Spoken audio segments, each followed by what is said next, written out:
सहस्त्रबाहु जिस वंश से था उस वंश का नाम था है वंश।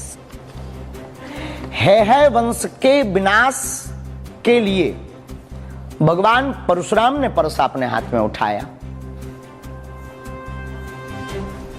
है वंश का राजा बड़ा ही कुकर्मी, साधुओं पर अत्याचार करने वाला, स्त्रियों पर बलात्कार करने वाले जितने भी क्षत्रिय वंश के राजा थे, ऐसे आतताइयों के खिलाफ परसा उठाया भगवान परशुराम ने। है वंश का गौरवशाली इतिहास हमारे धार्मिक ग्रंथों में दर्ज है और भगवान श्री राजराजेश्वर के विषय में जो पंडित धीरेन्द्र शास्त्री ने उल्लेख किया है वे अत्यंत निंदनीय हैं। अत्यंत घोर शब्दों में मैं उसकी निंदा करता हूँ। उनको भगवान श्री राजराजेश्वर के संबंध में मैं समझता हूँ जानकारी नहीं है।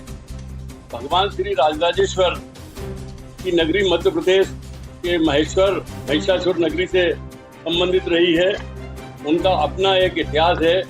वे भगवान विष्णु के सुदर्शन चक्र के अवतारी हैं। बागेश्वर धाम के पीठाधीश्वर पंडित धीरेन्द्र कृष्ण शास्त्री की श्रीमद् भागवत कथा का सागर में आयोजन हो रहा है, जहां पर अपने बयान से एक बार फिर विवादों में घिरे पंडित धीरेन्द्र कृष्ण शास्त्री। यहाँ पर बहुत से बुद्धि और तर्क के लोग ब्राह्मण और क्षत्रियों में आपस में टकराने के लिए उपाय करते रहते हैं। 21 बार क्षत्रियों से विहीन भूमि कर दी, भू कर दी, पृथ्वी कर दी।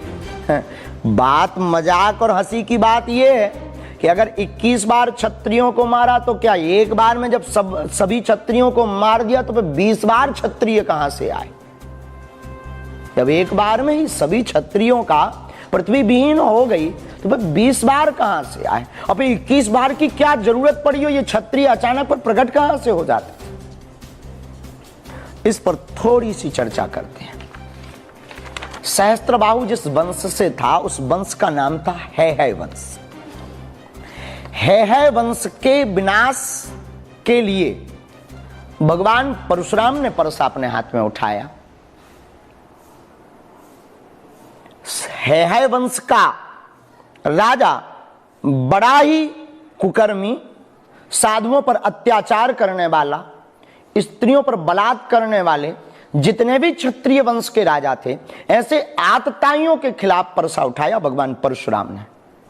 और शास्त्र में कहा है परित्राणाय साधूनाम विनाशाय च दुष्कृताम। साधु का काम ही है दुष्टों को ठिकाने लगाते रहना।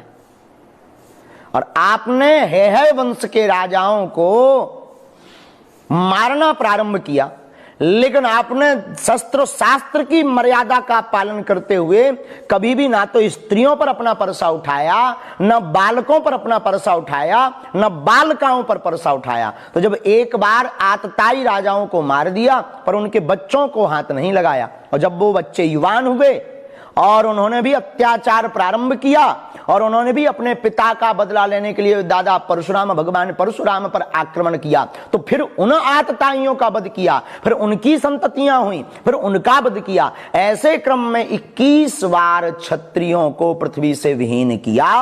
उन क्षत्रियों को जो बड़े ही दुष्ट प्रवृत्ति के थे, जो है बड़े निर्मम थे, जो बड़े ही बेकार वृत्ति के भाव के थे, ऐसे क्षत्रियों का वध भगवान परशुराम ने किया 21 बार। इससे सिद्ध होता है भगवान परशुराम क्षत्रिय विरोधी नहीं थे। भगवान परशुराम तो पापाचारी अत्याचारी मानवों के विरोधी थे, और ऐसे व्यक्तियों का वध करना ही शास्त्र कहता आतताई वधारणा। आतताई का वध करना अधर्म नहीं है। देखिए, है वंश का गौरवशाली इतिहास हमारे धार्मिक ग्रंथों में दर्ज है और भगवान श्री राजराजेश्वर के विषय में जो पंडित धीरेन्द्र शास्त्री ने उल्लेख किया है वे अत्यंत निंदनीय हैं। अत्यंत घोर शब्दों में मैं उसकी निंदा करता हूँ। उनको भगवान श्री राजराजेश्वर के संबंध में मैं समझता हूँ जानकारी नहीं है। भगवान श्री राजराजेश्वर की नगरी मध्य प्रदेश के महिषासुर नगरी से संबंधित रही है। उनका अपना एक इतिहास है। वे भगवान विष्णु के सुदर्शन चक्र के अवतारी हैं। उन्हें अनेक अवतारी होने के साथ साथ उन्हें हम हमारा आराध्य मानते हैं। ताम्रकार समाज, कसेरा समाज, छटेरा समाज, कलार समाज, कलचुरी राय समाज, इसके अलावा खत्री समाज के वे आराध्य देव हैं। हम सभी उनकी पूजन याचना करते हैं, उनके लिए प्रातः घी का दीपक लगाते हैं। यदि उनके लिए ऐसे भाव पंडित धीरेन्द्र शास्त्री के हैं तो वे अत्यंत निंदनीय हैं। उन्हें जानकारी नहीं है कि राजराजेश्वर शतर्जुन ने अनेक युद्ध लड़े हैं। इन युद्धों में उन्हें हमेशा जीत मिली है और उनकी युद्ध रावण से भी हुआ। उसको रावण को पराजय किया, रावण को बांध लिया था और फिर दत्तात्रेय गुरु के कहने से उन्हें छोड़ा है। उनका पराक्रम तो हमारे कई पुराणों में दर्ज है।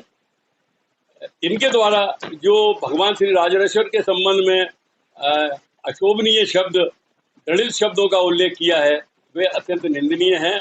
पूरा समाज इससे आक्रोशित है। पूरे देश भर में इनके खिलाफ एक आंदोलन की हमारी तैयारी चल रही है।